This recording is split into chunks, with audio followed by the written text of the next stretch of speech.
Alors, je me présente, je m'appelle Loua, j'ai 36 ans. J'ai commencé la danse assez jeune et à l'adolescence, je voulais vraiment devenir danseuse contemporaine, professionnelle, un horaire aménagé.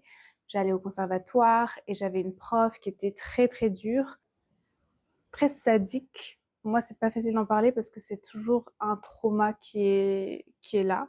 Donc mon parcours avec la danse, c'est que j'ai commencé dans un milieu assez académique, donc cadré, très conservatoire. Pourtant, c'était quand même de la danse contemporaine, donc c'est censé être plus ouvert d'esprit, plus libre, plus créatif.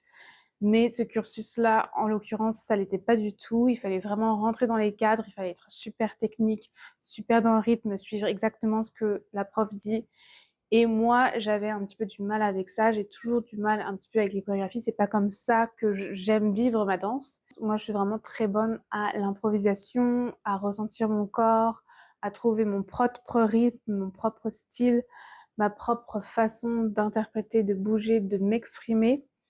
Et je suis vraiment à l'écoute de ma force de vie, de ma Kundalini. Mais bon, on reviendra à ça un peu plus tard. Pour finir cette histoire, euh, donc j'avais une prof très très dure. Un jour, j'ai claqué la porte du conservatoire, je ne pouvais plus revenir. Je faisais que pleurer tous les jours, alors que la danse est censée être quelque chose de libérateur. C'était ma passion, c'était l'adolescence, c'était un moment hyper dur dans ma vie. La danse, pour moi, c'était pas censé être une source de souffrance. C'était pas censé être quelque chose qui me mettait aussi mal. Et la façon dont la danse est enseignée dans le monde académique, trop souvent, est de cette manière, où on ne donne pas une chance aux danseurs créatifs qui ne fonctionnent pas d'une manière où ils doivent être comme des robots et suivre exactement tout ce que le prof dit. Et donc après ça, j'ai décidé de partir à Londres à 19 ans pour apprendre l'anglais.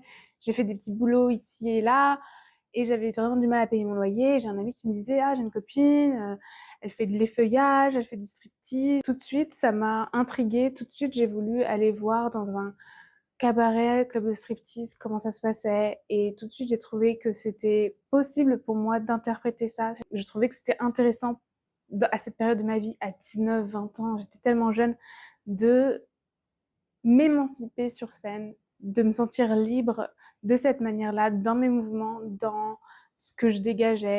Donc voilà, j'ai exploré mon féminin sauvage, j'ai exploré ma sensualité, j'ai exploré comment trouver du plaisir à travers le mouvement, comment trouver plus de connexion à mes sensations, comment exprimer et vraiment émaner quelque chose où je m'autorisais à briller, quelque chose où je m'autorisais à prendre ma place, quelque chose où je m'autorisais à être sensuelle, à vraiment vivre cette expression très connectée à notre sexualité, quelque chose d'assez tabou en fait. Mais pour moi, c'était vraiment de l'art. Je voyais ça comme de l'art érotique, je voyais ça comme un langage corporel vraiment beau et je voyais ça comme vraiment idoler la femme et la mettre sur un piédestal, la mettre en scène et il y avait quelque chose de très très beau. Bon, bien sûr, c'est le milieu de la nuit et bien sûr, il y a énormément de gens inconscients, beaucoup d'alcool, de drogue, tout ça.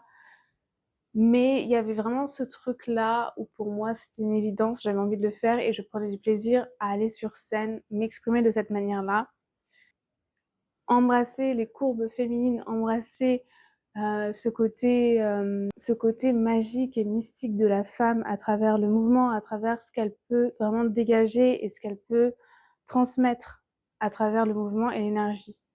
Il y a vraiment quelque chose. Donc, pour moi, c'est vraiment de l'art. Bien sûr, pas tout le temps, bien sûr, pas tous les jours, mais je l'ai fait pendant quelques années et ça m'a du coup donné beaucoup de clés et d'expériences sur scène. Et bien sûr, j'ai eu envie d'arrêter à un moment parce que ça ne me convenait plus, c'était un milieu dans lequel je ne grandissais plus et je sentais que c'était plus pour moi. Mais en tout cas, je suis fière et contente d'avoir fait cette expérience. Ça m'a appris plein de choses, ça m'a ouvert plein de portes aussi financièrement. J'ai pu après vraiment prendre soin de moi, me former dans plein de choses, voyager. Alors, comment est-ce que j'ai bifurqué vers la spiritualité? Alors souvent, ça a été des éléments déclencheurs qui étaient assez difficiles pour moi, où justement, j'avais pas le choix.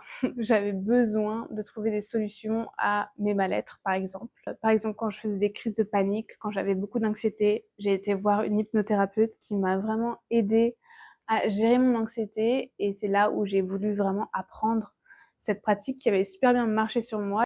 J'avais envie de réécrire tous mes schémas de pensée, envie de changer mes croyances, envie de comprendre ce qui se passe dans nos pensées, dans nos émotions.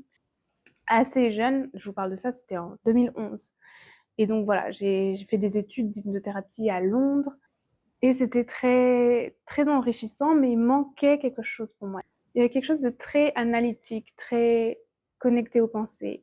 Et il manquait une dimension physique, une dimension plus énergétique, à mon sens, à mon goût. Et donc du coup, pour moi, ça a été voilà la première porte. Mais ensuite, j'ai perdu ma sœur. Ma sœur est morte et ça a été un gros, gros choc émotionnel qui m'a fait me remettre en question énormément, qui m'a fait vouloir profiter plus de la vie et suivre plus mon cœur. Et du coup, mon cœur, à ce moment-là, me disait que je voulais apprendre le yoga. Je sentais cette soif d'apprendre le yoga et de me mettre à fond dans des pratiques plus spirituelles, plus énergétiques, plus corporelles. Je suis partie en Inde, j'ai fait un grand voyage, je me suis formée au yoga. Et puis après, j'ai vraiment senti l'appel que je voulais habiter à Bali. En 2014, j'ai déménagé à Bali et là-bas, j'ai découvert la danse extatique. Et la danse extatique, ça a été, waouh, une révélation, quelque chose de tellement bon et guérisseur pour moi avec la danse. C'était enfin la possibilité de s'exprimer librement, enfin la possibilité de se lâcher, enfin la possibilité de vivre ses émotions à travers la danse, enfin ouais, pour moi c'était vraiment ma pratique spirituelle où j'étais connectée à moi, à mon corps et je voyais aussi tellement de gens se libérer, se lâcher à travers la danse et c'était vraiment une communauté.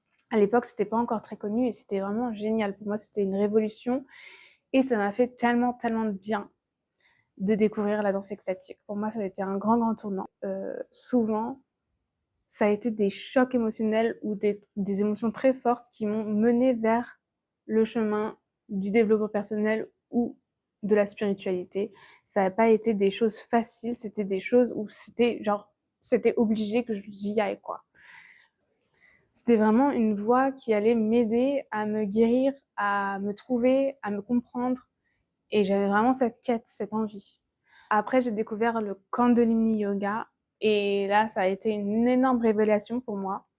Il y a vraiment eu un avant et un après ma formation de Kundalini Yoga où j'ai vraiment connecté avec mon cœur, j'ai connecté avec mon courage, j'ai connecté avec mes émotions. Il s'est passé quelque chose de très, très puissant où j'ai trouvé que voilà, je me suis beaucoup plus libérée dans mon expression. Une pratique qui m'a vraiment transformée, qui m'a fait beaucoup de bien à l'époque. Ça a été pour moi une vraie transformation, une vraie libération. J'ai été beaucoup plus à l'écoute de mon cœur, de mon corps, de l'énergétique. J'ai compris plein de choses sur l'énergie et j'ai vraiment eu cette expérience de connexion avec ma Kundalini, l'énergie Kundalini, qui me permettait d'être plus vraie, d'être plus authentique, d'être plus moi-même et d'avoir beaucoup plus de courage. Et aussi, je remarquais que, du coup, d'être connectée à cette énergie Kundalini me permettait d'être encore plus fluide, encore plus libre dans ma danse. J'ai vraiment remarqué que il se passait quelque chose de magique. Par contre, c'est vrai que déjà à l'époque, je sentais que le Kundalini Yoga était quelque chose que j'adorais. Beaucoup de pratiques me plaisaient, mais il y avait un côté trop dogmatique qui ne me plaisait pas. Le fait de devoir s'habiller en blanc, le fait de devoir garder les kriyas exactement comme Yogi Bhajan a dit qu'il fallait les garder. Et je sentais qu'il me manquait une créativité, il me manquait une possibilité d'être soi et de partager. En fait, voilà, je sentais qu'il y avait une casquette de la personne spirituelle qui s'habille en blanc, qui est parfaite, qui est comme ci, qui est comme ça, qui est irréprochable, qui est un gourou, qui est tout le temps dans la lumière. Et je sentais que c'était pas ma vérité à moi. Moi, je suis humaine, je suis une artiste, j'aime explorer un peu plus d'autres côtés aussi que juste le côté lumineux et le côté pur et parfait. J'avais cette envie de vérité, d'humanité, de quelque chose d'un peu plus raw, un peu plus...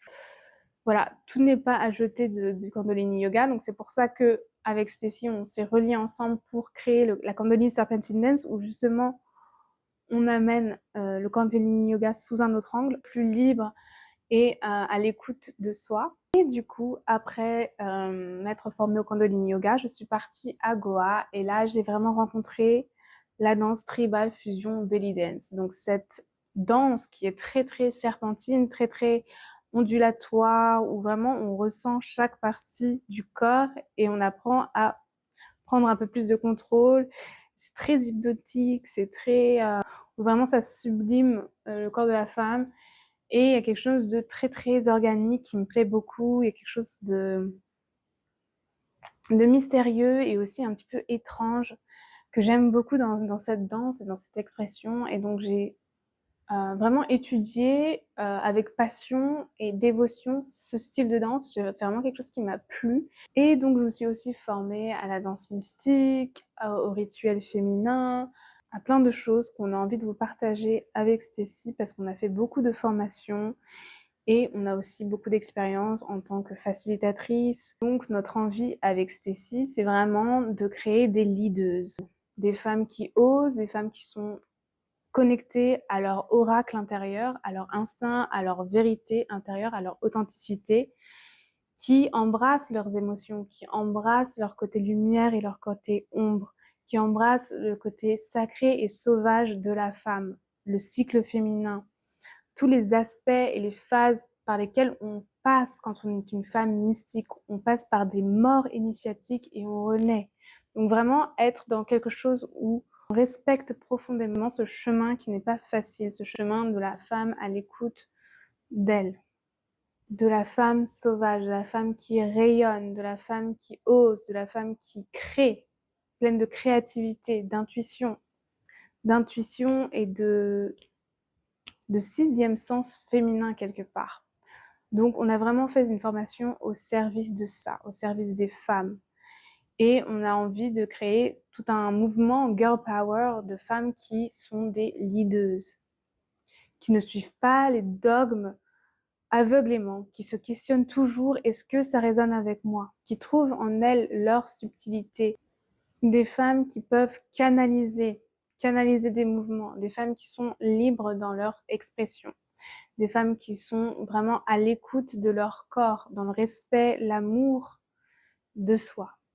Donc voilà, il y a toute une grande philosophie derrière tout ce qu'on vous partage. On a vraiment envie que vous sentiez libre. On n'est pas des mamans, on n'est pas des gourous. On est vraiment là pour vous rappeler qui vous êtes et vous donner l'autorisation de vous aussi créer vos propres workshops, vos propres ateliers avec tous les outils qu'on vous donne. Vous avez l'opportunité de le faire à votre manière et d'être vous-même, d'être vous-même. On n'a pas cette casquette de devoir être complètement pur, parfait, spirituel.